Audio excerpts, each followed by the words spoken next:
প্রত্যেকটা নবী হলো তার উম্মতের নেতা। প্রকৃত নেতা তো সে যখন তার অনুসারীরা বিপদে পড়ে সে বিপদ থেকে বাঁচার রাস্তা বাতায় দিতে পারে। মূসা আলাইহিস সালাম হলেন বনি ইসরাইলদের নেতা, আর আমার আপনার নেতা হলেন মুহাম্মাদুর রাসূলুল্লাহ। দুনিয়ার যত নেতা টেতা থাক না কেন, মুমিনের প্রকৃত নেতা হলো মুহাম্মাদুর রাসূলুল্লাহ। এক নম্বরে থাকতে হবে, এরপরে দুনিয়ার অন্য নেতা, নাইলে দুনিয়াও শেষ আখিরাতও শেষ। আমাদের দুনিয়ার নেতা যে হবেন, বিভিন্ন দলের নেতা আছে না, তার নেতাও হতে হবে মুহাম্মাদুর রাসূলুল্লাহ, ঠিক কিনা? মূসা আলাইহিস সালাম দাঁড়ায় গেছেন, কওম বলতেছে, সাথীরা বলতেছে ইন্না লামুদরাকুন, মূসা আমরা ধরা পড়ে গেছি। আর মূসা আলাইহিস সালাম দাঁড়ায় বলতেছেন, আল্লাহ তাআলা বলেন, তিনি বলেন ক্বালা কাল্লা ইন্না মাইয়া রাব্বী সায়াহদীন। এত বড় বিপদে বক্তব্য এতটুকু, কাল্লা ইন্না মাইয়া রাব্বী সায়াহদীন, এতটুকুই বক্তব্য। বনী ইসরাইল জাতি ছিল এমন এক জাতি যারা বিনা কারণে শুধু প্রশ্ন করত। মূসা আলাইহিস সালাম এই বাক্যের মধ্যে এমন শব্দ ব্যবহার করেছেন যাতে করে বনী ইসরাইলদের মনে আগত, সম্ভবত অনাগত যত প্রশ্ন আছে সব প্রশ্নের জবাব এতটুকু বক্তব্যের মধ্যে হয়ে গেছে। সুবহানাল্লাহ। এটা পয়গম্বরদের একটা শান। আল্লাহ তাআলা প্রত্যেকটা নবীকে এই গুণ দান করেন যে তাদের অল্প কথার মধ্যে ব্যাপক অর্থ থাকে। মূসা আলাইহিস সালাম প্রথমেই বলছেন, তারা বলছে ধরা পড়ে গেছি। মূসা আলাইহিস সালাম বললেন কাল্লা, কখনো নয়। তিনি যদি বলতেন না, এটাও না বোধক অর্থ, না বোধক শব্দ, যে লা, না, লা অর্থ হলো না, কিন্তু কাল্লা ও না বাচক, লা ও না বাচক, কিন্তু দুইটার অর্থের মধ্যে তফাৎ আছে। মনে করেন একটা উদাহরণ দিলে বুঝতে সহজ হবে। আমাকে একজন এক কাপ চা দিয়ে বলতেছে, হুজুর চা খান। আমি বললাম লা, না খাবো না। তার মানে কি বোঝা গেল? যে এখন আমি চা খাবো না। কিন্তু আমাকে যদি কেউ চা পান করতে বলে আর আমি যদি বলি কাল্লা, তার মানে এখন তো খাবোই না, ওটা কখনোই খাবো না। তারপরে মূসা আলাইহিস সালাম বললেন যে তোমরা বলতেছো তো ধরা পড়ে গেছি। মূসা আলাইহিস সালাম বললেন কখনোই ধরা পড়বো না, এখনো পড়বো না, ভবিষ্যতেও পড়বো না। এখন বনী ইসরাইলরা প্রশ্ন করতে পারতো, মূসা, ফেরাউন এত কাছে, আমাদের পাশে সমুদ্র, পার হওয়ার কিছু নাই, অস্ত্র নাই যে যুদ্ধ করব, কেমনে বলো ধরা পড়বো না? কেমন যেন মূসা আলাইহিস সালাম বলতেছে, শোনো, ওদের কাছে অস্ত্র থাক আর লোকবল থাক, ওদের কাছে যত সমরাস্ত্র থাক, অসুবিধা নাই, ইন্না মাইয়া রাব্বী, আমার সাথে আমার রব আছে। ওদের সাথে সব থাক, আমার সাথে কে আছে? রব। যেহেতু রব আছে, তিনি পথ দেখায় দিবেন। সায়াহদীন, এখনই তিনি পথ দেখায় দিবেন। আল্লাহ তাআলা সাথে সাথে পথ দেখায় দিলেন। আল্লাহ তাআলা বলেন ফাআউহাইনা ইলা মূসা আন ইদরিব বিআসাকাল বাহর ফানফালাকা ফাকানা কুল্লু ফিরকিন কাত-তাউদিল আযীম। আল্লাহ তাআলা বলেন ফাআউহাইনা ইলা মূসা, আমি মূসার কাছে প্রত্যাদেশ প্রেরণ করলাম, ওহী প্রেরণ করলাম, আনি বলিব বিআসাকাল বাহর, যে তুমি সাগরের উপরে তোমার লাঠি দিয়ে আঘাত করো। আমরা অনেক সময় অনেক বইয়ের মধ্যে পড়ি যে ফেরাউন নীল নদে ডুইবা মরছে। নদীর আরবি হইল নাহাও, নাহরুন মানে নদী, বাহরুন মানে হলো সমুদ্র। তার মানে ফেরাউন নীল নদে ডুবে নাই, ডুবেছে সমুদ্রে। এই 20 শতাব্দীর অন্যতম একজন ডক্টর, অন্যতম একজন বিজ্ঞানী ডক্টর মরিস বুকাইলি, উনি ফেরাউনের দেহ নিয়ে গবেষণা করছে। তিনি ফেরাউনের দেহের মধ্যে লবণের অস্তিত্ব পেয়েছেন। কখনো নদীর পানিতে লবণ হয় না, লবণ হয় সমুদ্রের পানিতে। এই সমস্ত কিছু আরবি শব্দ এবং গবেষণাকে যদি এক করা হয়, এ ব্যাপারে নিশ্চিত হওয়া যায় ফেরাউন ডুবে মরেছে নীল নদে নয়, বরং ফেরাউন ডুবে মরেছে লোহিত সাগরে। যাই হোক, আল্লাহ তাআলা আদেশ করলেন লাঠিটা দিয়ে হাত সাগরের মধ্যে বাড়ি। সাগরের প্রচন্ড ঢেউ, লাঠি দিয়ে বাড়ি মারলে কি বা হবে? কিন্তু আল্লাহ তাআলা আদেশ করলেন, মুসা আলাইহিস সালাম বাড়ি মারলেন। আল্লাহ তাআলা বলেন ফানফালাকা, বাড়ি মারার সাথে সাথে সাগর ফেটে 2 ভাগ হয়ে গেল। সুবহানাল্লাহ, 2 ভাগ হয়ে গেছে, 2টা ভাগ হয়ে গেছে, ফেটে গেছে। এবার কি হলো? ফাকানা কুল্লু ফিরকিন কাত্তাউদিল আযীম, 2টা ভাগ 2 দিকে সরে গিয়ে উঁচু পাহাড় সাদৃশ্য দেয়ালের মতো হয়ে গেল। সমুদ্রের তলদেশ থেকে পানি উঠে এরকম 2 দিকে দেয়ালের মতো হয়ে আছে। 12টা গোত্র বনি ইসরাইলের 12টা রাস্তা হয়ে গেছে।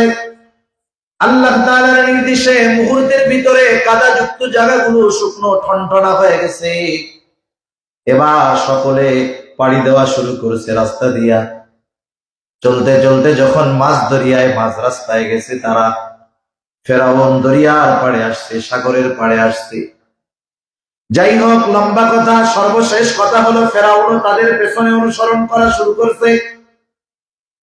فأتبعهم فرعون بجنوده بغيا وعدوا, ফেরাউন তার সৈন্য সামন্ত সহ সীমা লঙ্ঘন করে তাদেরকে সমূলে নিশ্চিহ্ন করে দেওয়ার আশায় ওই রাস্তা দিয়ে তাদের পেছনে চলতেছে।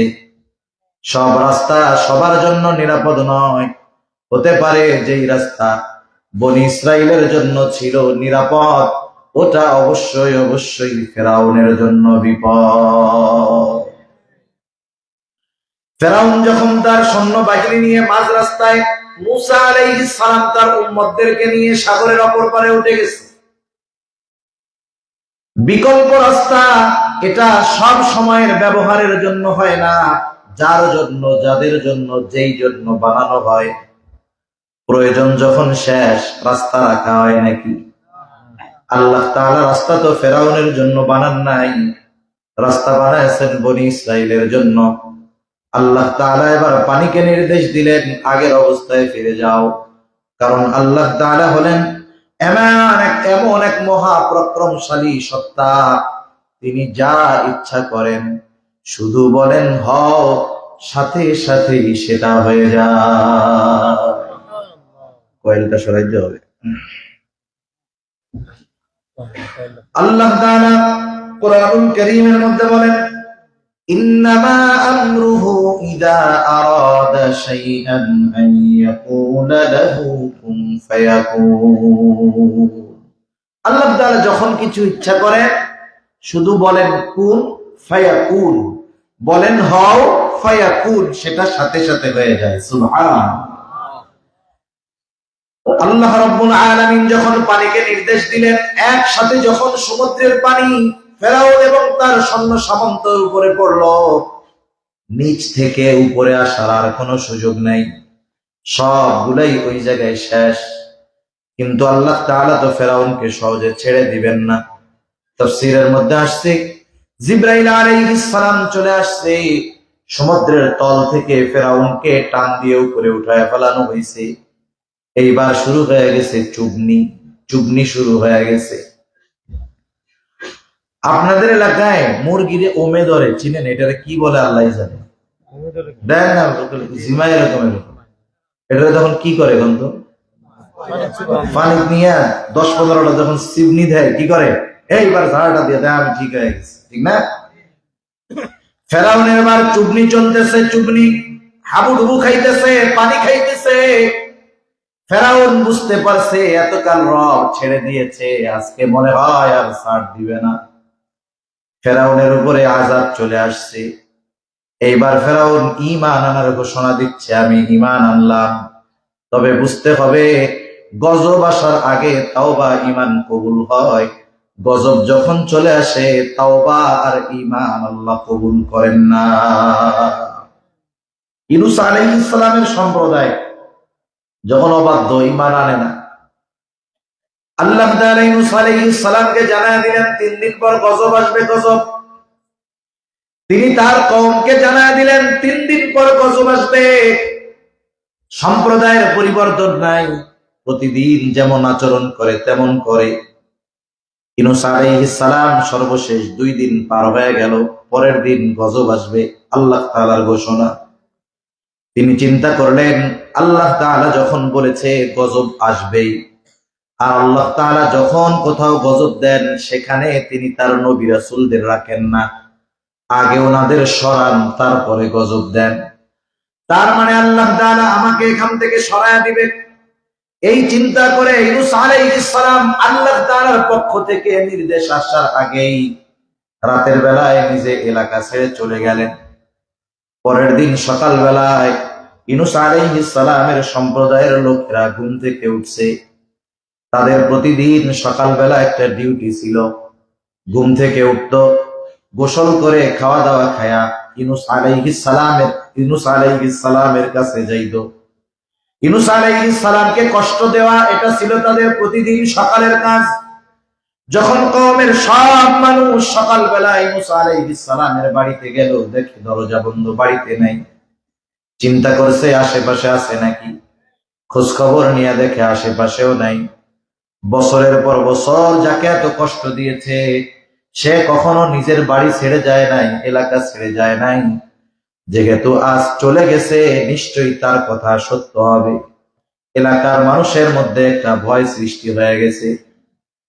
এইবার সকলে মিলে এক জায়গায় হয়ে আল্লাহ তাআলার কাছে মাফ চাইছে, ঈমান আনছে, তওবা করছে।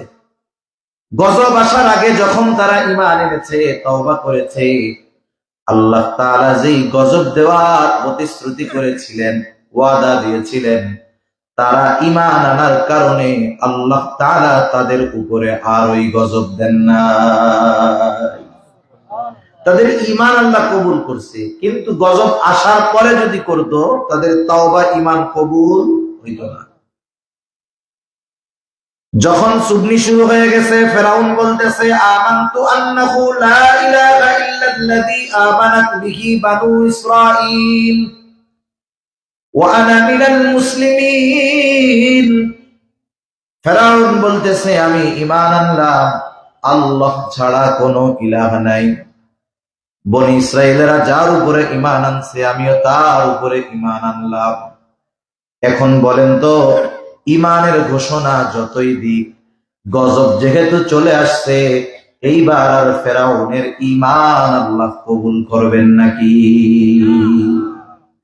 ফেরাউনের ঈমান কবুল হয় নাই, পানিতে চুবনি খেয়া মরা লাগছে। আমি এই ঘটনা আমার বলা উদ্দেশ্য না, বলার কারণটা কি এখন বোঝা যাবে।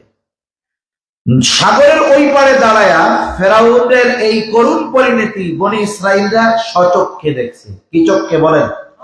একজনের কাছে শুনছে না, ওরা দেখছে। একটু আগে যার হাতে মরার চিন্তা ছিল যে আজকে শেষ, তার হাত থেকে আল্লাহ বাঁচাইলেন, সমুদ্রের মধ্যে দিয়ে রাস্তা বানায় দিলেন, নিরাপদে এই পারে পৌঁছাইলেন। শত্রুর ব্যাপারে চিন্তা ছিল, না জানি পরে আবার কখনো হাতে পায়ে গেলে কি করে। শত্রুকেও চোখের সামনে আল্লাহ তাআলা নিশ্চিহ্ন করে দিলেন। বলেন তো, এই করুণা, এই নেয়ামত যেই আল্লাহ তাআলার কাছ থেকে তারা পেল, সেই আল্লাহ তাআলার আদেশ মানতে কোনো দ্বিধাবোধ করার সুযোগ আছে? এবার তারা দরিয়ার ওই পাড়ে গেছে। মূসা আলাইহিস সালামের কাছে বলতেছে, মূসা কি অবস্থা? থাকার কোনো জায়গা নাই, খাওয়ার কোনো ব্যবস্থা নাই, মিশরেই ভালো ছিলাম। খোটা মারে কি মারে? একটু আগে কি দেখছে? যেই আল্লাহ সমুদ্রের মধ্যে রাস্তা বানায়া বাঁচাইলো, দুশ্মনকে চোখের সামনে শেষ করে দিল, সে আল্লাহ খাওয়াইতে খুব কষ্ট হবে, তাই না? কেমন অকৃতজ্ঞ জাতি চিন্তা করেন। মুসা আলাইহিস সালাম খালি খুঁটা মারে যে কৃষি তো ভালো ছিলাম, কমপক্ষে তো বাসা ছিল, ঘর ছিল, ঘরের মধ্যে থাকা যাইতো, রোদ্রে কষ্ট হইতো না, ভালো ভালো খাইতাম। আল্লাহ রাব্বুল আলামিন বনি ইসরাইলের জন্য মেঘকে ছাদ বানায় দিলেন, রোদ্রের কষ্ট তাদের হইতো না, মেঘমালা তাদের জন্য ছাদ হয়ে গেল, ছায়া হয়ে গেল। দুনিয়ার খাবার নয়, আল্লাহ রাব্বুল আলামিন তাদেরকে মান্না সালওয়ার ব্যবস্থা করে দিলেন। আসমানি খাবার খায়, কষ্ট করে খাওয়া লাগে না, রান্না করা লাগে না। এমন নিয়ামত প্রাপ্ত হওয়ার পর হযরত মুসা আলাইহিস সালাম, আল্লাহ তাআলার উদ্দেশ্য হলো বনি ইসরাইলদেরকে মিশরের ভূমিতে ফিরাইয়া দেওয়া, ওইখানে তাদের আধিপত্য প্রতিষ্ঠা করা। এই জন্য আল্লাহ তাআলা বনি ইসরাইলদেরকে ফেরাউনের কবল থেকে বাঁচায়া এই পারে আনছেন। মুসা আলাইহিস সালামকে জানায় দিলেন, পয়গম্বর মুসা, আমার উদ্দেশ্য হলো এইটা,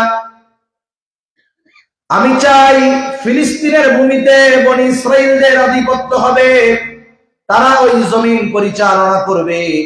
তবে সমস্যা হলো ওই সময় বাইতুল মুকাদ্দাসের শাসক ছিল এক জালেম, আমালিকা গোত্র।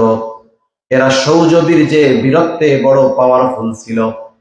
মুসা আলাইহিস সালাতু ওয়াস সালামকে আল্লাহ তাআলা জানায় দিলেন, পয়গম্বর, ওরা যতই শক্তিশালী হোক না কেন, যত অস্ত্রধারী লোকবল, ধনবল, জনবল থাকুক না কেন, আপনার দায়িত্ব হলো বনি ইসরাইলদেরকে নিয়ে ওদের সাথে যুদ্ধ করা, আর বিজয়ের জিম্মাদারি হলো আমি আল্লাহ।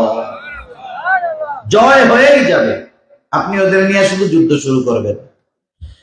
তা মুসা আলাইহিস সালাম করলেন কি, ওই যে 12 গোত্রের 12 জনকে নির্বাচিত করলেন যে তোমরা একটু যাইয়া খোঁজ খবর নিয়ে আসো যে আমালিকা গোত্রের অবস্থা কি। ওরা এসে খোঁজ খবর নিয়ে টিয়ে মুসা আলাইহিস সালামের কাছে রিপোর্ট দিছে যে মুসা আলাইহিস সালাম, ওরা তো খুব শক্তিশালী, শক্তিধর, বীর বাহাদুর জাতি। মুসা আলাইহিস সালাম বললেন, শোনো, যুদ্ধে যাইতে হবে, বিজয় হবে, এই খবর তোমরা তোমাদের প্রত্যেকের গোত্রের কাছে জানায় দিবা। ওরা যে অনেক শক্তিশালী এটা বলবা না, খবরদার। কারণ যত শক্তিশালী হোক, জয় আল্লাহ আমাদের দিবেন, এটা আল্লাহ তাআলার ওয়াদা। 2 জন ছাড়া বাকি 10 জন তার গোত্রের কাছে গিয়ে বলছে, ওরে বাবা, ওদের যে পাওয়ার, যে শক্তি, আমাকে আলু ভর্তা বানায় বলবে। হায় হায়, মুসা আলাইহিস সালাম বলতে মানা করছে, ওরা যখন বলছে, ওরা এবার গো ধইরা বসছে যে আমরা যেতে দিতে পারবো না। এদিক দিয়ে মুসা আলাইহিস সালাতু ওয়াস সালাম আবার বনি ইসরাইলদেরকে জানায় দিছে, যুদ্ধ যেহেতু ফরজ, এই ফরজ এক বিধানের খবর, আদেশ তাদের দেওয়ার আগে আল্লাহ তাআলার প্রদত্ত নিয়ামতগুলোর কথা তাদের স্মরণ করায় দিছে। একথাই মুসা আলাইহিস সালাম বলতেছেন তার কওমকে, বনি ইসরাইলদেরকে, ওয়াইদ ক্বালা মুসা লিকাওমিহি ইয়া কওমি যকুরু নি'মাতাল্লাহি আলাইকুম, হে আমার সম্প্রদায়, উযকুরু নি'মাতাল্লাহি আলাইকুম, আল্লাহ তাআলা তোমাদেরকে যেই সমস্ত নিয়ামত দিয়েছে সেই নিয়ামতগুলোর কথা স্মরণ করো। কত বড় নিয়ামত! ফেরাউনের এই জুলুম থেকে আল্লাহ তাআলা তোমাদের হেফাজত করেছেন। আবার এই পারে পৌঁছানোর পরে মেঘমালাকে তোমাদের জন্য ছাদ বানায় দিয়েছেন, কষ্ট করা লাগে না, মান্না সালওয়ার মতো নিয়ামত আল্লাহ খাওয়াইতেছেন। শুধু তাই না, আরো আরো নিয়ামত আছে। ইদ জাআলা ফীকুম আম্বিয়া ওয়া জাআলাকুম মুলুকা,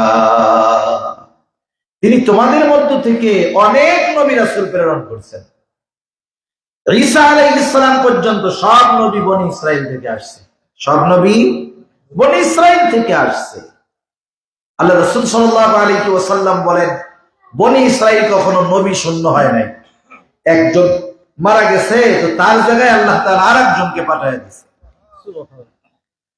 যেই বংশে অফিসার বেশি, বিসিএস ক্যাডার বেশি, সেই বংশের একটা পাওয়ার আছে না? কয় না, আমি কোন বংশের বলা চিনো? আমার বংশে 10টা বিসিএস ক্যাডার।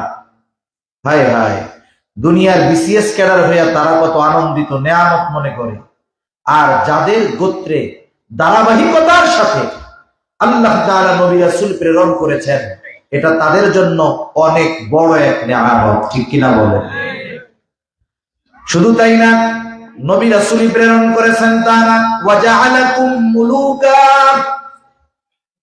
বলতেছে যে আল্লাহ তাআলা তোমাদেরকে বাদশা বানিয়েছেন, তোমাদের মধ্য থেকে বাদশাহী আল্লাহ দান করেছেন, রাজত্ব দান করেছেন। এই বনি ইসরাইল থেকেই সুলাইমান আলাইহিস সালাম, দাউদ আলাইহিস সালাম আসছে। দাউদ আলাইহিস সালাম ও রাজা ছিলেন, সুলাইমান আলাইহিস সালাম ও রাজা বাদশা ছিলেন। বনি ইসরাইলের থেকে সুলাইমান আলাইহিস সালাম কেমন বাদশা ছিলেন? গোটা দুনিয়ার বাদশাহী আল্লাহ তাআলা সুলাইমান আলাইহিস সালামকে দান করেছে। বলেন তো, বাদশাহী যদি খারাপ হইতো, আল্লাহ তাআলা কি সুলাইমান নবীরে বাদশা বানাইতেন? আরো নবীকে বাদশা আল্লাহ তাআলা বানাইতেন না যদি খারাপ হইতো? বোঝা গেল বাদশাহী ভালো জিনিস, কিন্তু আমাদের কপাল পোড়া। আমরা হুজুররা বাদশাহী, রাজনীতি, প্রেসিডেন্ট, প্রধানমন্ত্রী হইতে পারবো না। এমন কপাল পোড়া আমাদের। আমাদের দেশের মানুষ করে মনে করে হুজুরদের কাম হইল মসজিদ, মাদ্রাসা, ওয়াজ, নসিহত। হুজুররা দেশ টেশ চালাইতে পারবে না। অথচ আল্লাহ তাআলা পয়গম্বর সুলাইমান আলাইহিস সালামকে দিয়ে গোটা দুনিয়া পরিচালিত করেছেন। সুবহানাল্লাহ। আমরা এখানেই পিছিয়ে গিয়েছি, এখানেই আমরা ধরা খেয়ে গেছি। আধুনিক সেকুলারিজমের নামে ধর্মকে মসজিদ আর মাদ্রাসার মধ্যে আবদ্ধ করার অপচেষ্টা যারা করে, বুঝতে হবে এরা হলো ইসলামের বড় দুশমন। ইসলাম, কোরআন, সুন্নাহ এটা মসজিদ আর মাদ্রাসার মধ্যে না, এটা হায়াতের প্রত্যেকটা সেক্টরে লাগে। প্রত্যেকটা সেক্টরে কোরআন সুন্নাহর নির্দেশনা আছে না নাই? সুলাইমান আলাইহিস সালামকে আল্লাহ তাআলা কেমন বাদশাহী দান করেছেন? তিনিও দোয়া করেছেন আল্লাহ তাআলার কাছে, রব্বি হাবলি মুলকান লা ইয়ানবাগি লিআহাদিম মিন বা'দি। আয় আল্লাহ, আপনি আমাকে এমন এক রাজত্ব দান করেন যা আমার উপরে আপনি আর কাউকে দিবেন না। এইরকম বাদশা আল্লাহ তাআলা বনি ইসরাইলের মধ্য থেকে দিয়েছেন।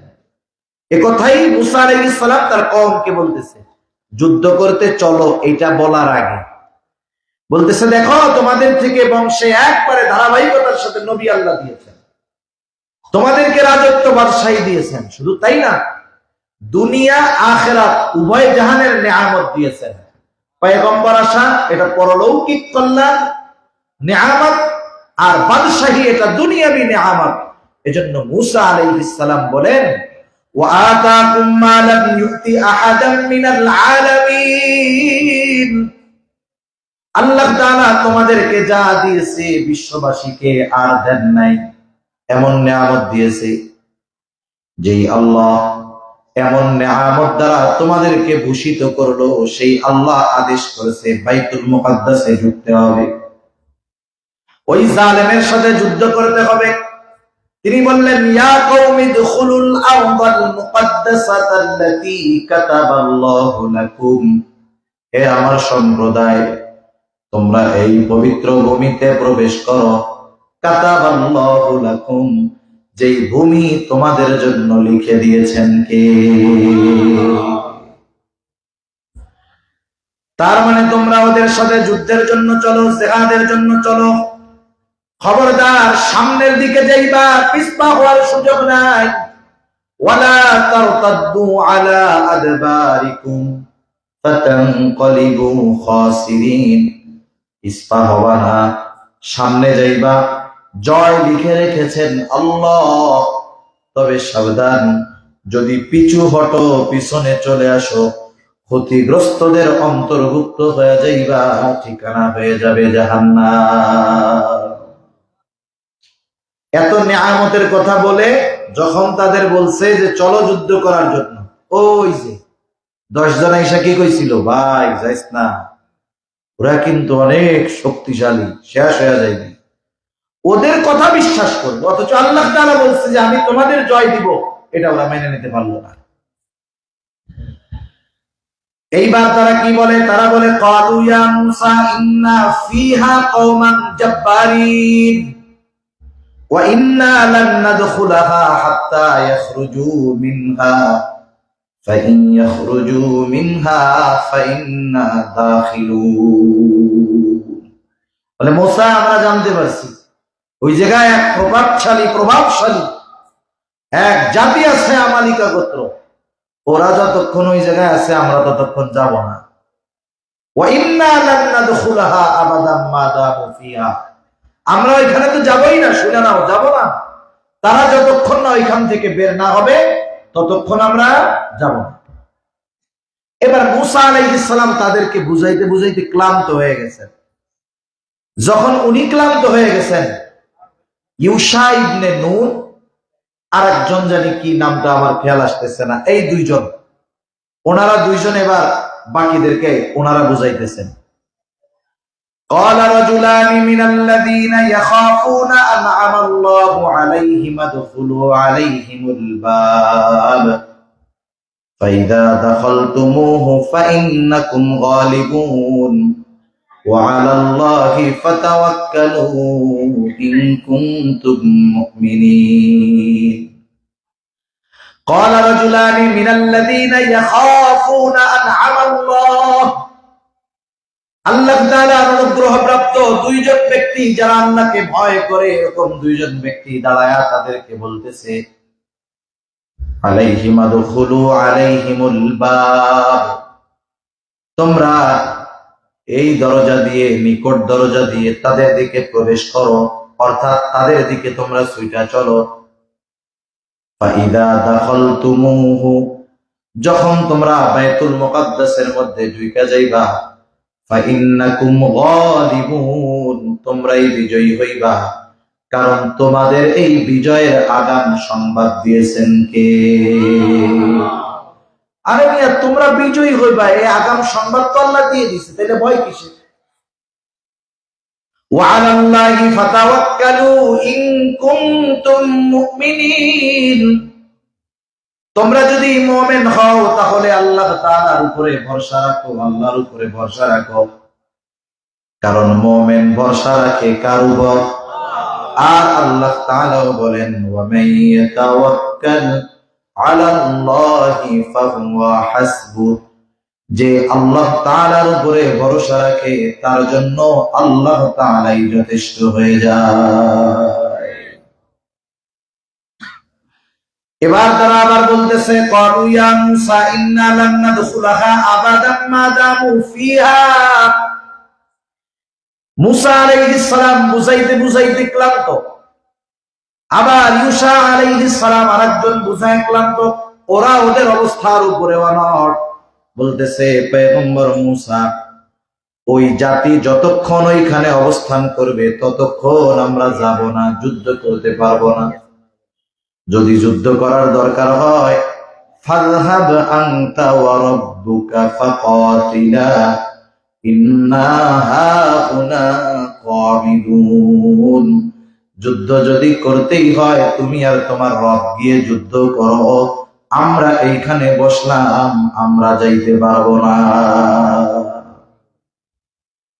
চিন্তা করে দেখেন মূসা আলাইহিস সালাম কেমন এক উম্মত পাইছে, আর মুহাম্মদুর রাসূলুল্লাহ সাল্লাল্লাহু আলাইহি ওয়াসাল্লামের উম্মত কেমন ছিল।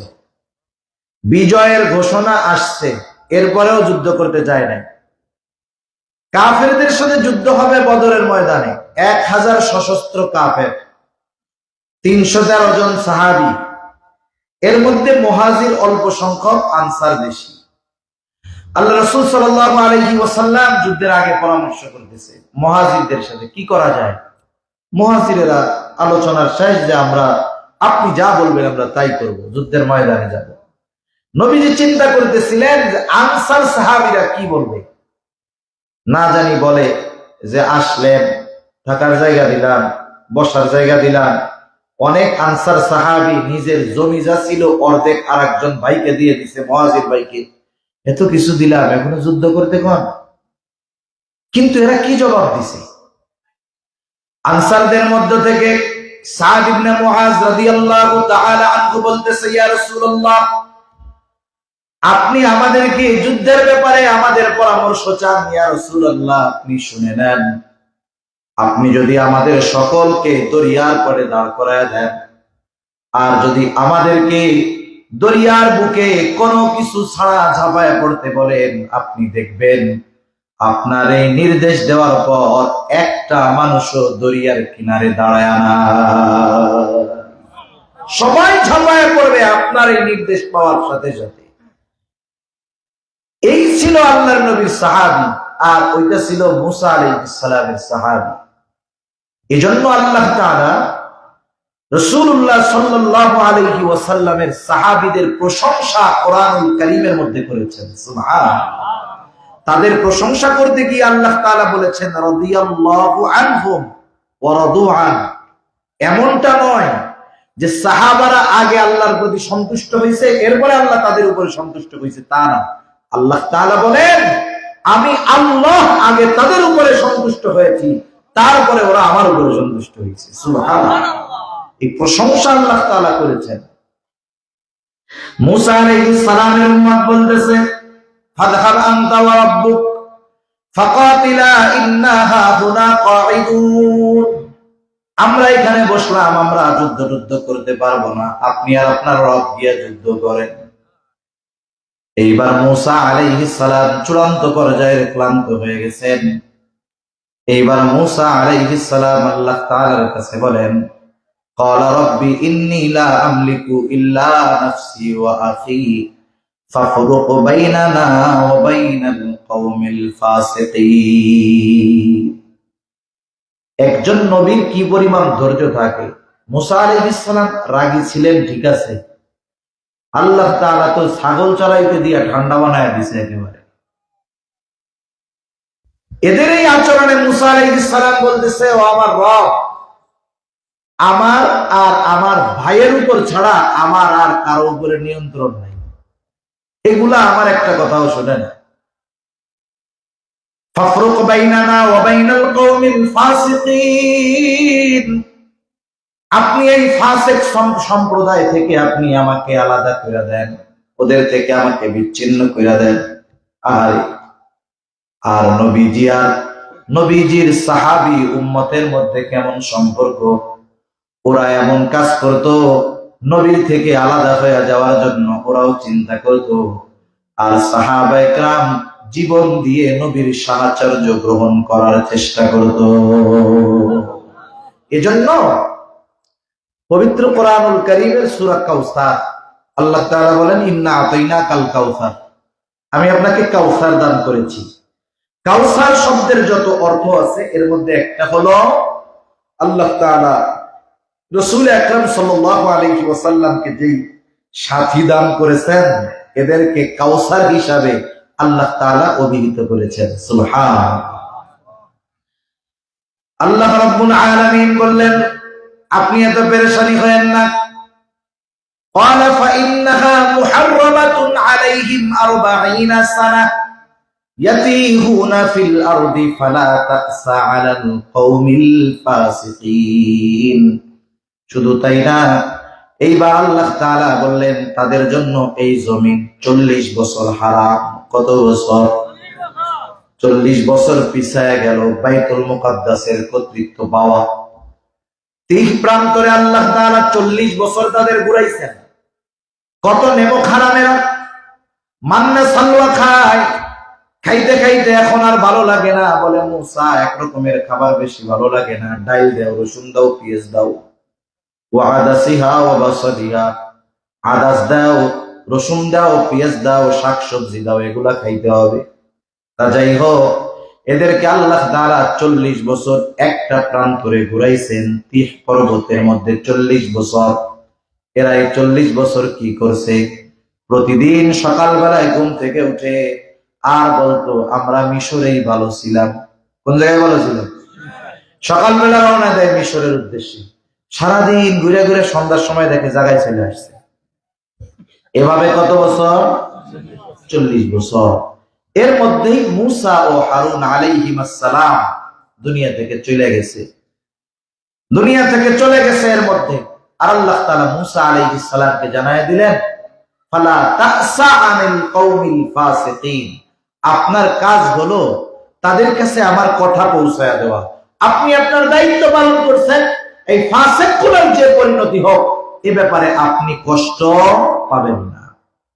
এরপরে হযরত ইউশার মাধ্যমে আল্লাহ সুবহানাহু ওয়া তাআলা 40 বছর তাদেরকে এই শাস্তি দিয়ে এরপরে আল্লাহ তাআলা তাদের মাধ্যমে জেরুজালেমের বিজয় হয়েছে। আবার ওইখানে অবস্থান তারা কাটছে মুসা আলাইহিস সালামের ওই সময়। এরপরে গিয়ে আবারও তারা অবাধ্যতার শিকার হয়েছে সুলাইমান আলাইহিস সালামের পরের সময় গিয়া। ওখান থেকে বিতাড়িত হয়ে টয়ে হাজার হাজার বছর গোটা দুনিয়ায় রিফুজির মতো ঘুরে ঘুরে ঘুরে ঘুরে দ্বিতীয় বিশ্বযুদ্ধের পরে এই ইসরায়েল পুনরায় ওই অতীতের কথা মনে করে বাইতুল মুকাদ্দাস দখলের আশায় তৎকালীন ব্রিটিশ পররাষ্ট্রমন্ত্রীর মাধ্যমে এই ফিলিস্তিনের ওই পবিত্র ভূমিকে অপবিত্র করার আশায় ওখানে এসে তারা বসবাস করছে। যাই হোক, লম্বা ইতিহাস। 48 সালে জাতীয় সংঘ তাদের স্বীকৃতিও দিয়ে দিছে। আফসোস, যেই জমিনে হাজার হাজার বছর মুসলমানদের মালিকানা, ওই জমিন ভাগ করে 55 ভাগ দিয়েছে ইসরায়েলদের, আর বেশি সংখ্যক মানুষ ফিলিস্তিনিদের দিয়েছে 45%। এরপরেও ইহুদিদের কলিজা ভরে নাই। আস্তে আস্তে জুলুম অত্যাচার করে করে ইউরোপ আমেরিকার সহযোগিতায় একেবারে জমিন দখল দিতে দিতে দিতে দিতে গাজাকে এতটুকু বানায় ফেলছে। আর পশ্চিম তীর যেটা বলে ওটা তো ইহুদিদের অনুগামী এক সরকার। গাজার মুসলমানেরা তাদের আধিপত্য মেনে নেয় না, আনুগত্য মেনে না নেওয়ার কারণেই তাদের উপরে এই জুলুম আজকে ইহুদিরা চালাচ্ছে। কিন্তু বুঝতে হবে যে এই আগ্রাসনের সাথে মসজিদুল আকসার সম্পৃক্ত আছে, মুসলমানদের ঈমান সম্পৃক্ত আছে। এজন্য গোটা দুনিয়ার সব মুসলমানের ফিলিস্তিনের প্রতি দরদ, মোহাব্বত, ভালোবাসা থাকার দরকার। এর সাথে ঈমান আমলেরও সম্পর্ক রয়ে গেছে। কারণ এই মসজিদুল আকসা, জেরুজালেম, এটা মুসলমানদের প্রথম কিবলা। এটাতে এমন এক মসজিদ যেখানে আল্লাহ তাআলা সব নবী রাসূলকে একত্রিত করেছেন, সাথে সাথে আমার আপনার নবীকে ইমাম বানিয়ে ইমামুল মুরসালিন আল্লাহ তাআলা বানিয়ে দিয়েছেন। সুবহানাল্লাহ। যাই হোক, এই অকৃতজ্ঞ, অবাধ্য, অভিশপ্ত এই জাতি আমাদের মুসলিম ভাইদের উপরে নির্বিচারে যে জুলুম করতেছে, আফসোসের ব্যাপার 58টা মুসলিম কান্ট্রি থাকার পরেও শুধু মুখে যতটুকু বলা, বাস্তবে কোনো কিছু তারা করতেছে না। অথচ হাদিসের মধ্যে আসছে মুসলমান একটা দেহের ন্যায়, তার চোখ যখন আক্রান্ত হয় গোটা দেহ কষ্ট পায়, মাথা কষ্ট পেলে গোটা দেহে সেই কষ্টের অনুভব হয়। কিন্তু আফসোস, মুসলমানদেরকে আল্লাহ তাআলা দুনিয়ায় বাদশাহী করার জন্য যা দরকার তা দিয়েছেন, স্বর্ণ তেল মুসলমানদেরকে দিয়েছে। এরপরেও ইহুদি নাসারাদেরকে বন্ধু বানানোর কারণে তারা নিজেদের আসল বন্ধুকে ভুলে গেছে। ঠিক কিনা বলেন? আমরা তো দুর্বল মানুষ, আমরা শুধু আফসোস করতে পারি, চোখের পানি ফেলাতে পারি। আমরা তাদের জন্য দোয়া করব, কমপক্ষে দোয়া দিয়ে হলেও সহযোগিতা করব। 2 রাকাত নামাজ পড়ে তাদের জন্য চোখের পানি ফেলে দোয়া করব। করা যাবে না ইনশাআল্লাহ?